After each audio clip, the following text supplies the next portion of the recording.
নমস্কার বন্ধুরা, আজ হচ্ছে বুদ্ধ পূর্ণিমা। তো বৌদ্ধ ধর্মের প্রবর্তক, যার ছোটবেলার নাম ছিল সিদ্ধার্থ, যিনি বড় হয়ে বুদ্ধ হয়েছিলেন, গৌতম বুদ্ধ যাকে বলা হয়, ঠিক আছে। তো সেই তার আজকে আবির্ভাব তিথি বুদ্ধ পূর্ণিমা। তো সেই যিনি একটা বিশাল রাজার ছেলে হয়েও সে সন্ন্যাসীর পথ বেছে নিয়েছিল। ধর্মের এতটাই মানুষের ওপর প্রভাব পড়ে যে রাজার রাজত্ব অস্বীকার করে সে চলে যায় এবং সে সন্ন্যাসী হয়ে যায়। যখন ফিরে আসে তার একটা ছেলে ছিল, ঠিক আছে। তো ছেলে ছিল এবং তার স্ত্রী ছিল, ঠিক আছে।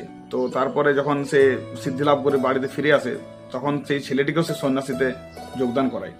এটাই হলো ধর্মের মহানতা, উদারতা, ঠিক আছে। যে রাজার সিংহাসন সে প্রত্যাখ্যান করে ধর্মের জন্য, এটাই হলো ধর্ম।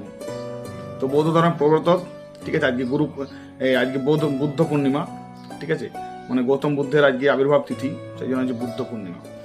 আজ বিশ্ব শ্রমিক দিবস, 1 মে বিশ্ব শ্রমিক দিবস।